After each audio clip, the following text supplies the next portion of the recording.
Alors, aujourd'hui, on va apprendre à trouver l'aire latérale d'une pyramide.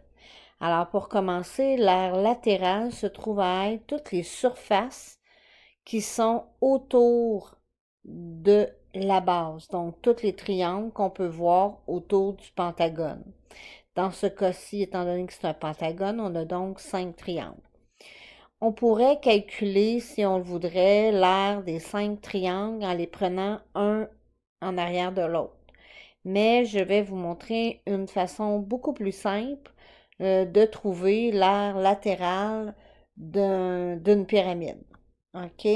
Que vous allez d'ailleurs utiliser en secondaire 3. Donc, l'aire latérale. Quand je veux trouver l'aire latérale de quelque chose, j'utilise A avec un petit L. Donc, l'aire latérale de ma pyramide se trouve à être d'abord le périmètre de ma base fois l'apothème du solide, étant donné que c'est une pyramide, on a un apothème. Tout ça divisé par 2. Et cette formule-là fonctionne tout le temps. C'est l'avantage. Alors, le périmètre de ma base. Bien, premièrement, je sais ici que ma base, c'est un pentagone. Je vais donc utiliser la formule du périmètre du pentagone. La formule du périmètre du pentagone, c'est N fois C. Ça, je le connais, hein? Si je veux calculer le périmètre de ça, plus ça, plus ça, plus ça, plus ça, j'ai juste à faire le nombre de côtés fois la mesure du côté. Tout ça multiplié par l'apothème du solide, qui se trouve à être la ligne qui est ici. Divisé par 2, et ça va me donner l'aire latérale de tout mon solide d'un coup. Alors, nombre de côtés, 5. Mesure du côté, 3. L'apothème du solide, 6. Divisé par 2. Alors, à partir de là, je prends ma calculatrice et je fais 5 fois 3 fois 6 divisé par 2 et ça me donne 45 cm². Et j'ai terminé. Donc, c'était la façon de faire pour trouver l'aire latérale de la pyramide. Alors, allons-y maintenant pour un prisme à base pentagonale. Comment je ferais pour calculer l'aire latérale? Bien, premièrement, l'aire latérale se trouve à être toutes les surfaces rectangulaires autour de mes deux bases. Donc, dans ce cas-ci, ça se trouve à être tous ces petits rectangles-là que je retrouve autour de mes deux bases. Donc, tout sauf les deux bases. L'aire latérale d'un prisme est définie par cette formule. Donc, aire latérale est égal à périmètre de ma base fois la hauteur du solide. Ce qui est le fun, c'est qu'on peut voir que à chaque fois que je calcule l'aire latérale, c'est toujours le périmètre de la base. Donc ça revient tout le temps. Si c'est une pyramide, c'est apothème. Si c'est un prisme, c'est la hauteur. D'où l'importance de savoir si c'est une pyramide ou un prisme, donc savoir reconnaître ces figures solides. Donc, le périmètre de ma base, c'est ça ici. Donc, c'est un pentagone. Je sais que pour calculer le périmètre d'un pentagone, c'est n, le nombre de côtés, fois la mesure du côté, fois la hauteur du solide.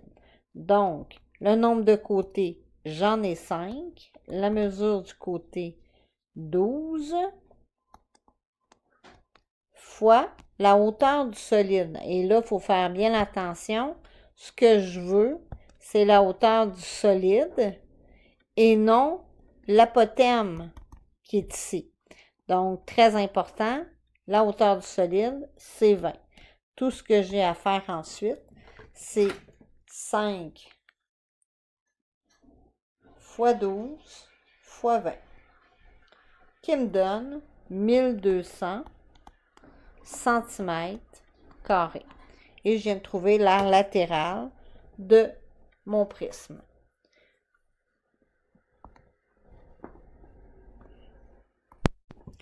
Allons-y maintenant pour l'aire latérale d'un cône.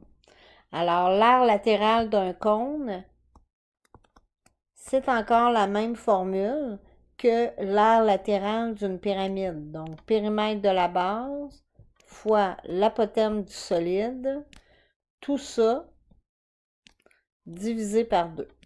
Donc, ma base, c'est quoi ici? Ma base, c'est un cercle. Et je sais que le périmètre d'un cercle, c'est 2 fois pi fois le rayon fois l'apothème du solide divisé par 2. Donc, 2, c'est un nombre. Pi, étant donné qu'on est en secondaire 2, vous pouvez utiliser 3,1416 pour faire pi. Mais sachez qu'en secondaire 3, on va plutôt vous demander d'utiliser le vrai pi de la calculatrice. Fois le rayon. Bien, le rayon, c'est le rayon du cercle, donc 10 mètres dans ce cas-ci, fois l'apothème du solide. Alors ici, on a la hauteur, mais il n'y a rien, il n'y a pas de chiffre. L'apothème du solide se trouve être la ligne qui est ici. OK? Donc, 26. Et tout ça divisé par 2. Donc, quand je prends ma calculatrice, tout ce que j'ai à faire, c'est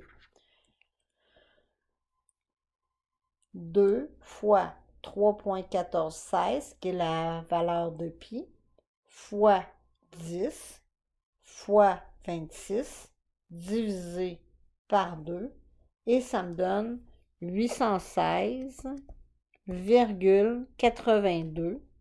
C'est 816, mais étant donné que c'est 816,816, mais étant donné que j'arrondis au centième, ben ça augmente de 1, je tombe à 82 mètres carrés. Alors, je viens de faire l'aire latérale de 3 solides, et si c'est un cylindre, et c'est la même chose que le prisme, donc périmètre de la base fois hauteur du solide. C'était tout.